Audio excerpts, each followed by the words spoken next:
By the way, we've seen anti-Trump protests around the country, including, you may remember, there's high school students. Some of them were waving Mexican flags on America's streets. Come on in, Mario Lopez, the Hispanic Leadership Fund. Mario, welcome to the program. It's good to have you on today. Thank you. Thank you for having me on. I think that to wave Mexican flags in a street demonstration in the United States is a bad move. You say what? Well, I mean, generally I agree. Look, I think that we're talking about high school kids here. We're talking about protesters who in some cases have been paid.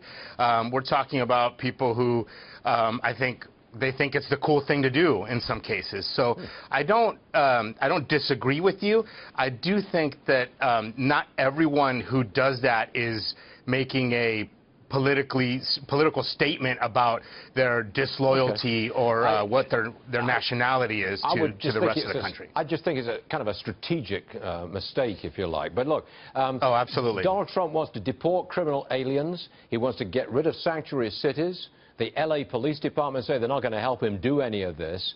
Where do you stand on what Mr. Trump is saying about criminal aliens and sanctuary cities? Sure. Well, there's two parts here to what the LAPD chief said. The first part is he's talking about a policy that dates back to 1979, that the LAPD's had, where they're not going to go in and ask people for their immigration status or demand their immigration status based on, minor crimes and that kind of stuff.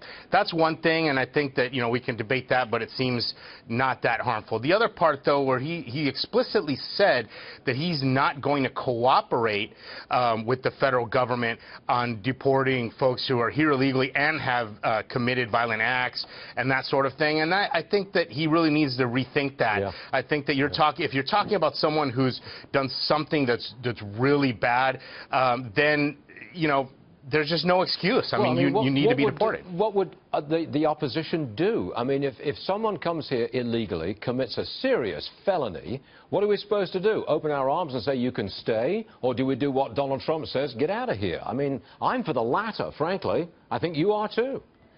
Well, sure. I think most Americans are. And so that's why I'm saying that, the LAPD was a second part of that statement that I think really was a miscalculation and rather unfortunate. But, certainly there are ways to do this to uphold due process and that kind of stuff, which is important American principles. It is. Mary, I'm sorry. But at the same time, we have to go. I've got a hard break. It's right on me. Thanks very much for being with us today. Mario Lopez, the Hispanic Leadership Fund. Thank you, sir. All right.